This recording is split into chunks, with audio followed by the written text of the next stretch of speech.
What's up, Blokes? Francis here with Injured Response. How's it going, guys? We're good. Yeah, good. Thanks for having us, man. Awesome. No Thanks for having worries. us. Sweet. So first off, for those that don't know, start out with who you guys are and what Injured Response is. Sure. So we're... you take it. Injured Response is, I guess, a melodic death metal band from Auckland. Injured's been around for just over a decade. And we recently released a new album, which was actually the first album to feature me. I've only been in the band for 2 years, year and a half now, maybe. And that's about it. Yeah. And I'm Ben, I sing in the band. And I'm Trajan, I play the guitar. Yeah, sweet. So like you said, Injured Response will be going for around a decade. How did the band start out? It started off with... I was in another band, a post-hardcore band, and I was writing these riffs, and I started to get into a bit more heavy stuff. I was very late to the table. I didn't listen to Slayer until 2007. Yeah. It's blasphemous. And then I said, I need to play something heavier, something a bit faster, so I started getting into that. Wanted to do a few more things, and it wasn't working with my current band. I couldn't really turn a post-hardcore band into like Slayer. Yeah. So I started writing these riffs and came up with, met a few dudes and started from there. Yeah, nice. So throughout the life of Injured Response, there have been quite a few lineup changes. Guitarists, drummers, and vocalists. Was there a point where you almost sort of hung up the towel for Injured Response, or was that never an option? Every day. We were, for this album, we weren't going to hang up the towel. We were just, we made the decision to keep things a bit simpler, less shows, and just do better shows. Yeah. And then at the time when we had the album, we didn't even have a singer, so there was a time between Sean, our previous vocalist, and then we got Ben, and that's when I thought, okay, we'll focus it a bit more. We don't actually have a whole band right now.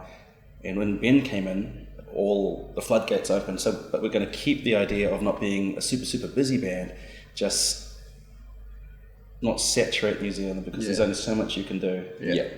If you play every weekend... Yeah, you can't play too much in New Zealand. Yeah. So just being a bit more choosy. Plus we're kind of getting on a bit now, like I think our days of, driving around, sleeping in vans and like playing shows every weekend up and down the country, it's hard. Yeah. That's a young man's game. Yeah. It doesn't get any easier. It sure doesn't.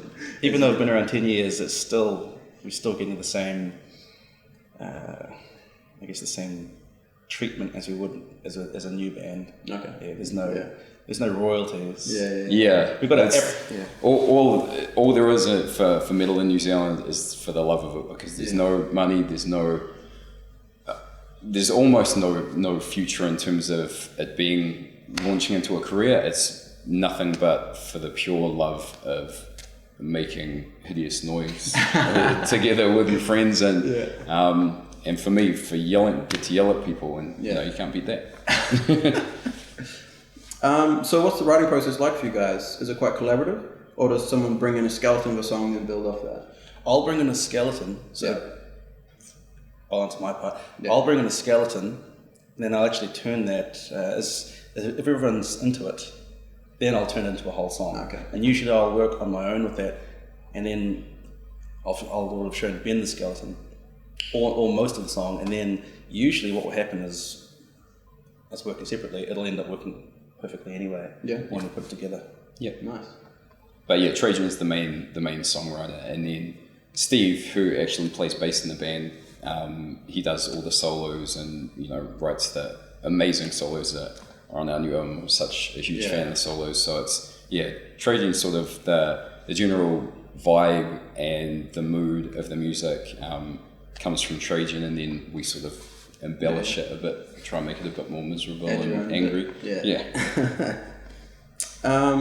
So vocally, do you wait for the songs to be sort of finished musically before you start to write, or do you come up with the themes and ideas all the time and then fit them to the songs? Well, it really depends. Like for this album, my experience with this album, Steve and Trajan approached me, and I was living in Japan at the time, and said, hey, we've got this album, would you be keen to be a part of the band? And in previous bands, I've played with Injured Response, and I've known Trajan for 15 years. We were in our very first band together.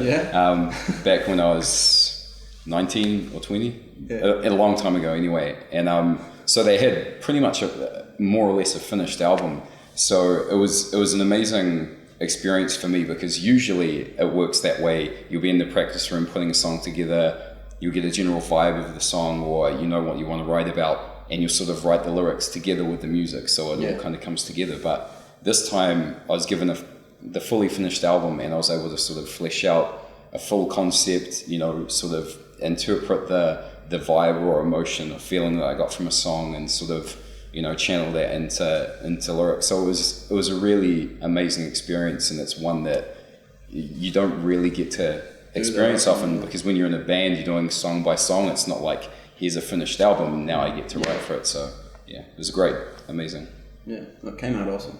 Thanks, thank you very much. What is it that you guys like most about being in a band? Well, we're in a few bands, and we've always been in a few bands. New Zealand's quite incestuous. It sure is. Half of this band is in another band, and so forth. But my favourite thing is, I don't know, I get to feel like a kid. Just get up there and just headbang. And I know it sounds retarded, but I enjoy getting up there and playing fast music, making noise, and pretending for 25 minutes I don't have two kids. They're going to scream at me, and there's not crippling debt. Yeah, it is. For me, the two parts, I love performing. It's that catharsis of getting to release all that energy, and, you know, being a vocalist, it's, you know, like I write about things that really mean a lot to me, and, you know, getting to sort of unleash that and share that with people. And then the other side of it is I get to like hang out with my mates and like, you know, make stupid jokes and make crazy noise, and, you know, like going on tour, like when we went on tour to Japan, the shows were amazing, but it was just all those little moments, you know, you get to spend hanging out as a kind of, it's almost like a family, because I mean, you spend so much time with bandmates, you all have to get on really well, and yeah, it's just, it's pretty cool.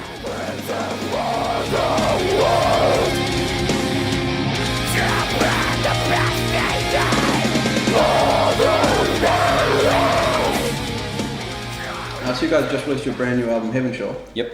How has this been received by sort of old fans, new fans? Well, good. Yeah? Good. You always get the old, it's not the same. It's not the same. Yeah. But I mean, me personally, it's probably my favourite album we've done. It's got everything that I've wanted it to have from the inception of the band. It's got the melody, it's got the epicness, it's got the thrashy parts, even the doomy parts in there. Yeah. But you always, they're pretty good. Yeah, like for the most part, the feedback we've been getting has been really positive, and it's just part and parcel of when there's lineup changes. Obviously, there's people that are like, I miss the old singer kind of thing, but you know, it's just the way it goes, and honestly, the reception has been better than I anticipated, because it is a sort of step in a slightly different direction or trajectory to the first two albums. It's a little bit more different, and obviously with a different vocalist, but yeah, been pleasantly surprised that how many people really dig the album, which is a good feeling. Yeah, definitely. So what are your favourite tracks off the album, both live and recorded? It's a hard one. Yeah, it's a tricky one. I really like the opening track after the intro, Earthen Bonds, for live, just because it's really high energy, and it's, you know, it's just kind of 3 minutes of non-stop, quite intense, and it's a really good way to start the album and start a set.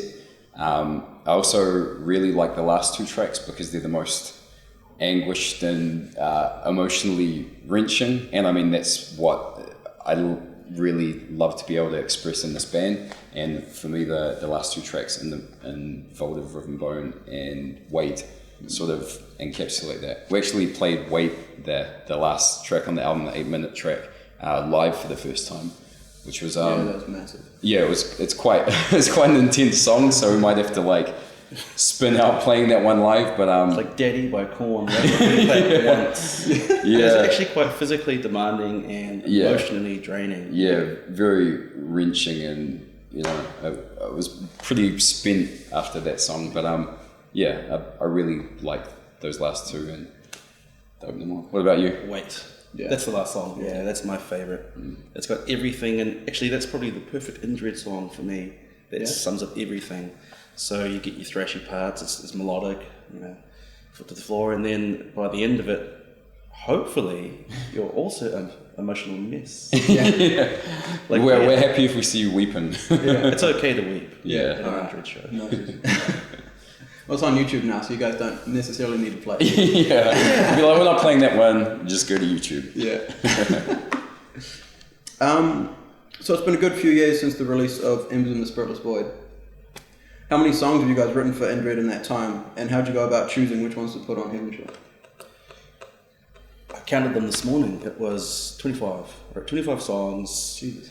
And we just put the 10 on there, 10 best ones. Yeah. A few of them, we didn't want to double up on songs, so hopefully every song on there has its own voice. Yeah. Like when you listen to Slayer, and I love Slayer, but you could be mistaken for listening to, I don't know what song I'm listening to now. It's the same song.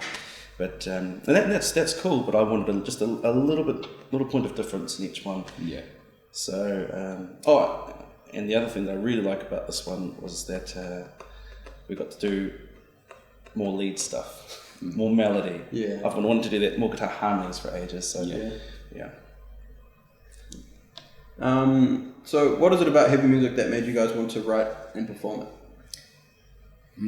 I guess for me, when I my musical movements was I started on grunge and then got into new metal and then discovered death metal and was like, whoa, and then from there started listening to heaps of different bands, and it wasn't until I started listening to sort of early metalcore bands, like European bands that were coming out that were kind of like Slayer riffs with big breakdowns and stuff and really harsh vocals, that I was like, oh my god, I want to do this. And I had mixtapes of stuff that I'd just like put in my crappy ass Honda Vigor and just drive around and just trying to emulate these people's voices. And then when I started doing that, I was like, this is what I want to do. Like, I love it. And it's such an amazing feeling that you don't. It's a very different vibe to sort of sitting down with an acoustic guitar and crooning kind of thing. It's really physical, and I just love the feeling and the catharsis and the stress relief. You have a long week at work and then you go to band practice and you scream your lungs out for a few hours, and that was what sort of made me want to be a part of creating heavy music. Yeah. I had no choice. My dad raised me on Black Sabbath and Led Zeppelin. So it was actually kind of hard to rebel. I had to hide. It's like rebelled for you. Yeah, I had Peace of Mind on vinyl, which my uncle let me borrow, and I hid it under my bed. And I was, how old was I? 10 or 11. And Dad found it. I thought, oh no. Come with me, son. He goes and puts it on. It was cool. I think I got corporate sponsorship from Dad. You will now listen to metal. And I remember watching, my first concert was AC/DC when I was 9, and I couldn't understand why this guy, this big, was running back and forth on the stage in a school uniform and going like this. And I thought, that's rad, that's what I want to do for the rest of my life. So I was raised to do something like that. And it's also, in your genes. It's in my genes. Yeah. I came from a very small place called Waiuru. Dad was in the army, raised in military camps, and we were going to move to Auckland, and he told me, you have to be something, otherwise you'll be nothing in Auckland. Yeah. So he told me, work on your craft. So I'll try and do that. I'll try and do music when I go up there. And I've made a little dent in the music scene. But if I hadn't grown up with it, I'd probably be listening to clubbing, having a Shiraz after a corporate merger, listening to Dire Straits. Instead, you decided to choose this extremely glamorous lifestyle that is playing in filthy metal bands. I choose debt. So Indred Response have always had incredible music videos. What is it about this medium that you guys really like?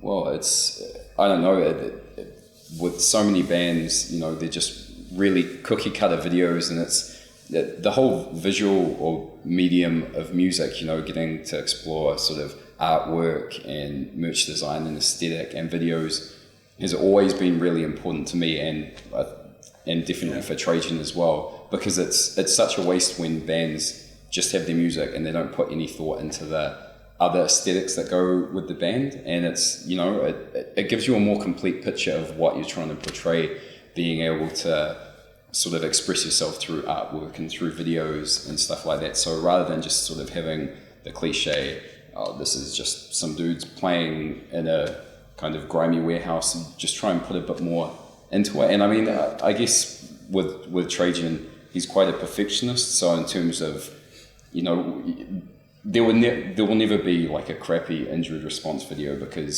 everything has to be, you know, it has to be worthwhile and sort of fit with the quality of everything else. Well, the standard's been set, you know, international bands. So yeah, in order, if you want to be taken seriously, you have to have a good video. And admittedly, our early videos were just us playing in a grimy warehouse, but we wanted it to look as professional as possible. We had no money, so we don't have budget for storyline or huge effects. Let's just do something simple but do it well.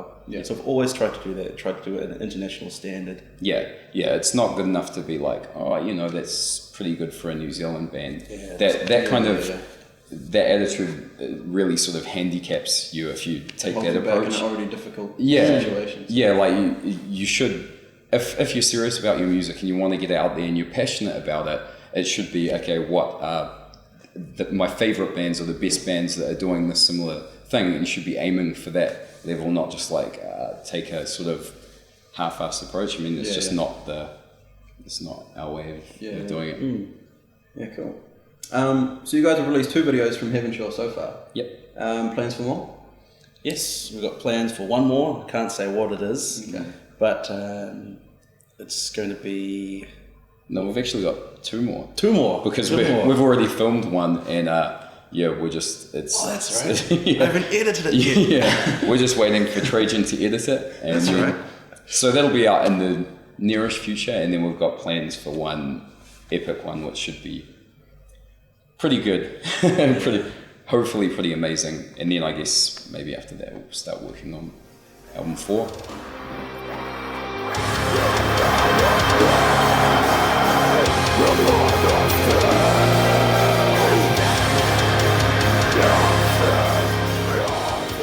So you guys recently played in Japan. Yep. How did those shows come about, and what do the Japanese metal fans like to play for? I lived in Japan for 3 years. I've been back for maybe 4 or 5 months. And while I was there, I made a lot of friends playing in bands and promoters and stuff, and also did a bit of part-time work driving tours around Japan. So I just made a lot of good contacts that way. And then it was always my dream to play in Japan. And I had sort of the startings of a band over there, but in the end decided to move home. And so, because I had all those contacts and they're really hungry for foreign bands over there, just sort of hooked it up that way through a friend's band, Serenity and Murder, who everyone should check out. It's an amazing Japanese melodic symphonic death metal band with this amazing tiny little Japanese girl vocalist who's just killer. Yeah. She actually sings on track 6 on the album. She does guest vocals. Anyway, they invited us over to do a tour, and like the rest of the guys had never been to Japan, and so kind of treated it like a Japanese holiday, and we get to play some shows.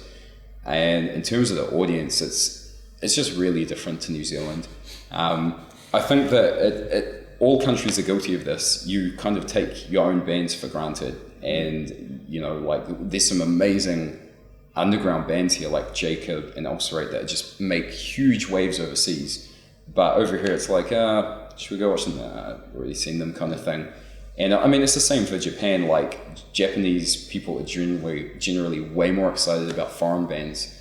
And so the shows were just amazing, like super humbling. Had so many people that had copies of our old albums, old T-shirts that they'd somehow gotten hold of, got us to sign them. For the Tokyo show, we were actually out getting lunch when the doors for the venue opened. And I got a call from one of the guys saying, "You've got to come back. There's a massive line at your merch table." And there was a line like going out of the door for people wanting to buy stuff and people waiting to sign stuff. And it's just crazy, like we're just 5 idiots from New Zealand, like playing music. So it was really humbling, and it was an amazing experience because you know, you don't get that here. Yeah. There was an old dude in the pit. Yeah. He would have been 80? Pretty old, like looked old for a Japanese guy. Looked like Saruman. And sure enough, when we start playing, I thought maybe he'll move to the side.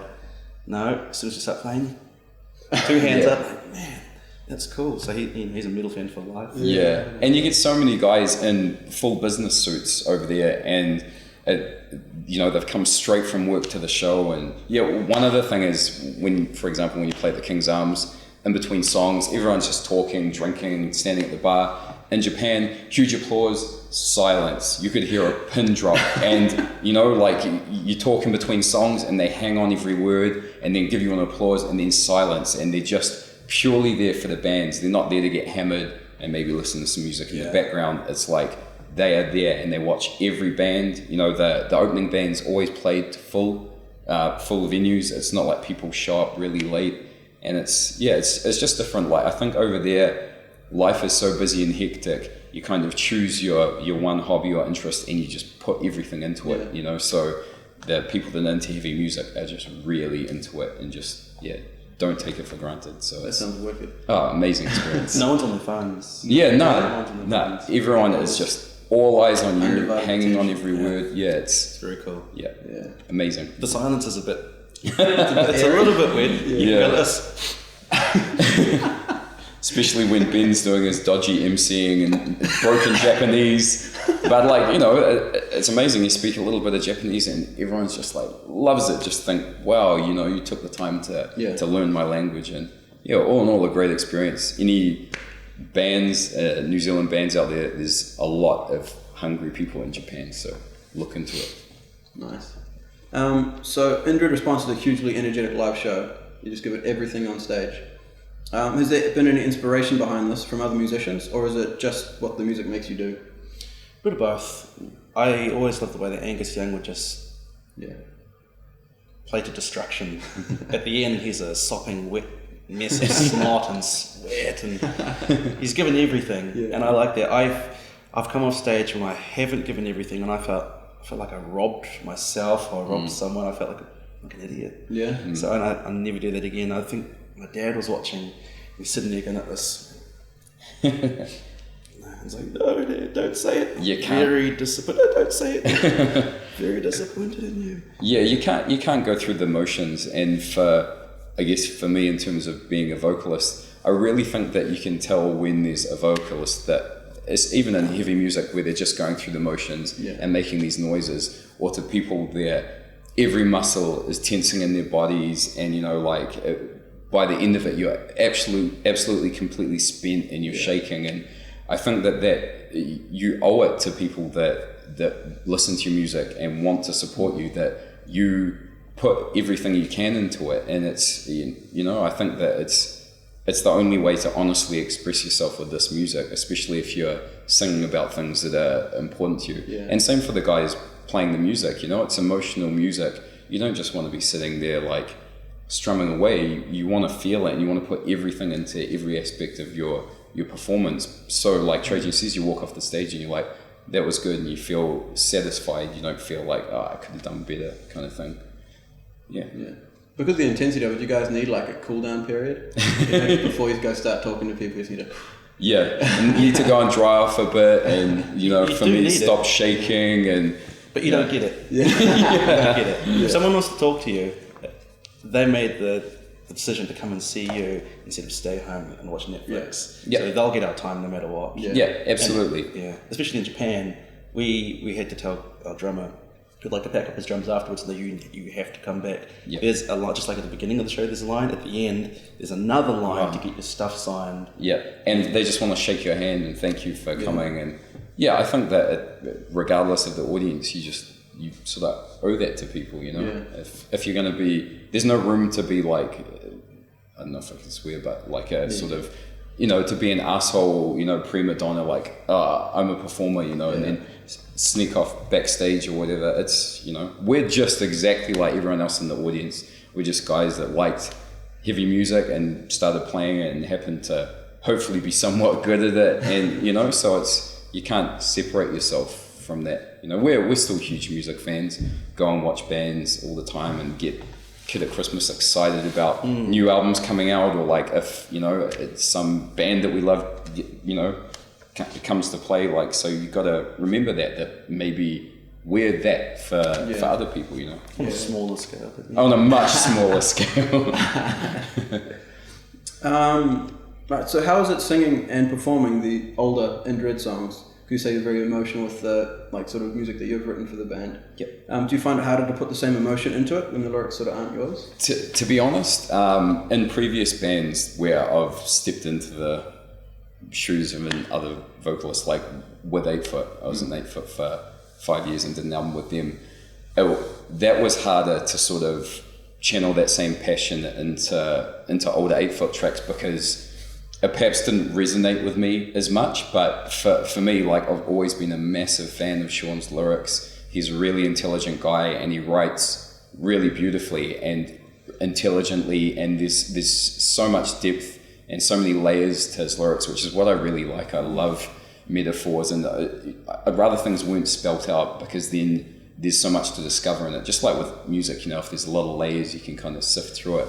So for singing old Indred stuff, while it might not have the complete same resonance as things I've written that are really close to my heart, I still find it easy to channel the passion, because I love his lyrics and I love the interpretations that I get from them. So it's definitely not hard to sort of follow through with that same level of intensity with older songs. Yeah, nice. So what does Indred have planned for the rest of 2015 and moving into 2016? 2015, how long have we got left? Well, videos. Yeah. Yep. Videos and lots of planning. Yeah. Lots of planning for some things next year. We've also Heavenshore is getting released in Japan through a label over there, so we're sort of working on sorting that out. And as all releases in Japan, they have to be, there's usually slightly different, like there's bonus tracks or something like that. So we're working on a couple of things for that.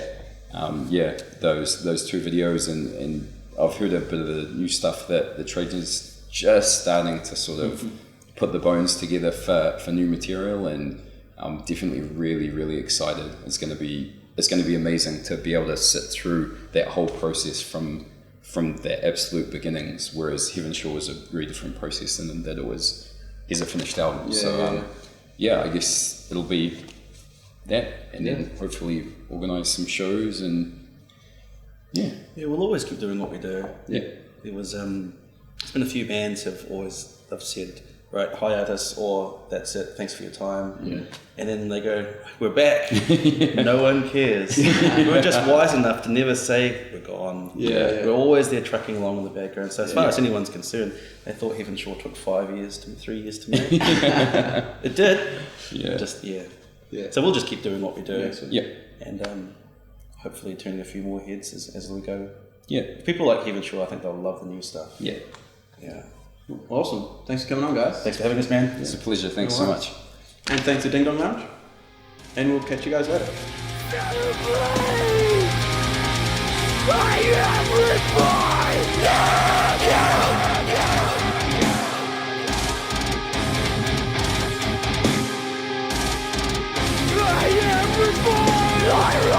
reborn.